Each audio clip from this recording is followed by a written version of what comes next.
আসসালামু আলাইকুম। সবাই কেমন আছেন? আশা করি সবাই ভালো আছেন। আমিও আলহামদুলিল্লাহ অনেক ভালো আছি।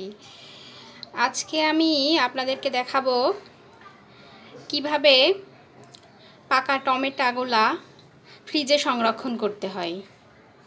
কিভাবে পাকা টমেটোগুলা ফ্রিজে সংরক্ষণ করতে হয়। আসলে আমরা যেই পাকা দেশি টমেটোগুলা বাজার থেকে নিয়ে আসি, এই দেশি টমেটোগুলো কিন্তু আমরা সারা সব সময় পাই না, তাই না? এর একটা সিজন থাকে, সেই সিজনে আমরা এই টমেটোগুলো পেয়ে থাকি।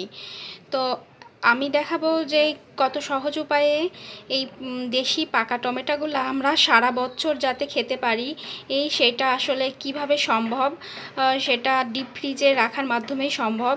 তো সেটা কিভাবে আমরা ডিপ ফ্রিজে রাখবো সংরক্ষণ করে, সেটা আমি আপনাদেরকে এখন দেখাতে যাচ্ছি। আসলে পাকা টমেটো কিন্তু খুবই মজার একটা খাবার। আমার তো খুবই প্রিয় টমেটো। আর টমেটো তো শুধু রান্নার জন্য না, এটা আসলে আমাদের অনেক কাজ করে। এটা ত্বকের জন্য অনেক উপকারী। এই পাকা টমেটোটা কিন্তু আমরা চুলে এবং আমাদের ত্বকে নানাভাবে প্রয়োগ করতে পারি। এর অনেক কার্যক্ষমতা। আমি আপনাদেরকে অন্য একটা ভিডিওয়ে এগুলো সম্পর্কে বলবো ইনশাল্লাহ। তো এখন চলুন আমরা দেখি যে টমেটোগুলো কিভাবে সংরক্ষণ করতে হবে। সর্বপ্রথম আমরা এই টমেটোগুলোর জন্য এরকম একটা ঝুড়ি নিয়ে নিতে পারি।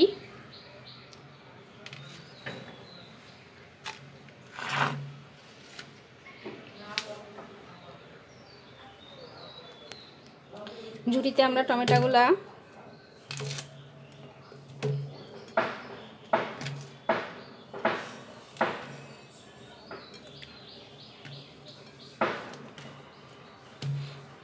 টমেটোগুলো নিয়ে নিয়েছি। এবার আমরা যেটা করব, টমেটোগুলি সুন্দর করে পানি দিয়ে ধুয়ে ফেলবো। তো এইভাবে আমরা খুব সুন্দর করে গাটা ডলে ডলে ধুয়ে নিব।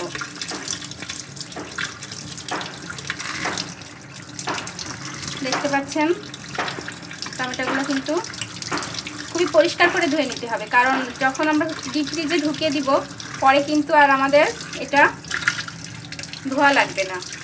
যার কারণে আমরা খুব সুন্দর করে ধুয়ে নিব, ডলে ডলে একদম পরিষ্কার করে। যখন রান্না করি যেভাবে ধুয়ে নিই, ঠিক ওইভাবে আমরা কিন্তু গাটা সুন্দর করে ধুয়ে নিব। ওকে, আমার ধোয়া শেষ। এখন আমরা এই পানিটা ঝরিয়ে ফেলবো, যার জন্য আমরা এরকম একটা জায়গায় রাখবো। রেখে আমরা এটাতে রাখবো যাতে পানিটা সুন্দর করে ঝরে যায়।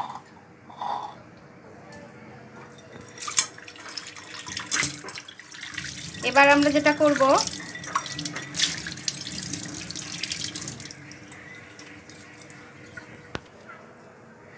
আমরা এবার একটু গাগুলো সুন্দর করে মুছে নিতে পারি।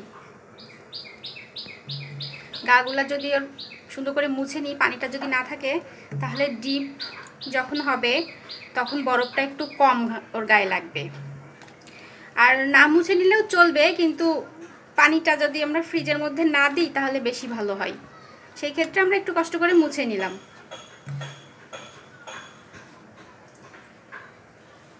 এভাবে আমরা সব টমেটোগুলো মুছে নিয়েছি। এবার আমরা টমেটোগুলো ফ্রিজের মধ্যে রাখবো।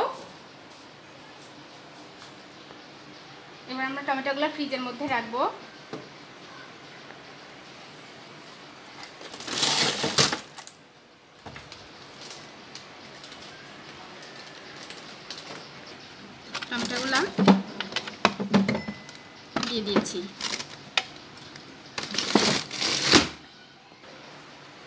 এবার আমরা ফ্রিজের মধ্যে টমেটোগুলো রেখে দিয়েছি, আপনারা দেখতে পেয়েছেন। এবার আমি যেটা করব, আমার একটা ড্রয়ারে আছে হচ্ছে আপনার আগে থেকে সংরক্ষণ করে রাখা টমেটো।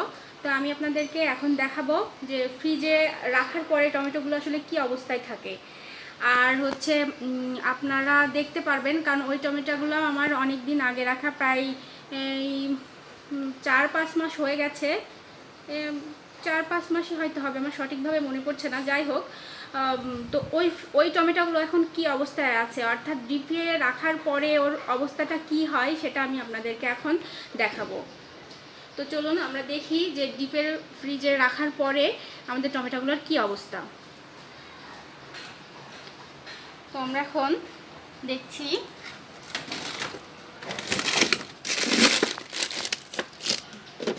দেখুন আমি কিন্তু অনেক টমেটো সংরক্ষণ করে রেখেছি, আপনারা দেখতে পাচ্ছেন। এবং টমেটোগুলোর শব্দ শুনুন, টমেটোগুলো আসলে কি দারুণ, ইটের মতো শব্দ হচ্ছে না? টমেটোগুলো এইভাবে সংরক্ষণ করেছি, দেখুন আমি পুরো ড্রয়ারটা ভরেই সংরক্ষণ করেছি। আলু ছিল, আমি আসলে রান্না করে রান্না করছিল। আমাদের বাসায় সবাই খুব টমেটো পছন্দ করে, যার কারণে আমাদের প্রায় টমেটো রান্না হয়, তারপর টমেটো দিয়ে অনেক প্রকারের রেসিপি হয়। আর তাছাড়া তো আমি তো বলেছি শরীর চর্চার জন্য বেশ কিছু কাজে টমেটো লাগে, যে জন্য আমিও অনেক খুব ব্যবহার করি প্রায়ই। তো দেখতে পাচ্ছেন এখন আমি আপনাদেরকে এখান থেকে একটা টমেটো নিচ্ছি, এটা আমি আপনাদেরকে এখন কেটে দেখাবো যে কাটার পরে এটার অবস্থাটা কি হয়। তো চলুন আমি এই টমেটোটা দেখাই। বন্ধুরা দেখুন, টমেটোটা বের করার পর ওর গায়ে কিন্তু এরকম সাদা সাদা হয়ে যাবে, এরকম পানির মতো, এটা বরফ থেকে আর কি বরফ করতে শুরু হবে। বরফটা আসলে বরফ ছাড়তে শুরু করেছে, যার কারণে সারা গায়ে কিন্তু এরকম সাদা সাদা হয়ে গেছে। আমরা হাত দিলে কিন্তু দেখুন এরকম পানিটা কিন্তু হয়ে যাচ্ছে। তো এইটা আমরা কি করব এখন, এটা আমরা একটু ধুয়ে নিব। আমরা এটা পানি দিয়ে একটু সুন্দর করে ধুয়ে নেব। আপনারা যখন রান্না করবেন তখন মনে করেন এই 5-7 মিনিট আগে টমেটোটা একটু বের করে রাখবেন। তো আমরা এইভাবে ধুয়ে নিয়েছি, এবার আমরা এটা কাটবো। এবার আমরা এই টমেটোটা কাটবো।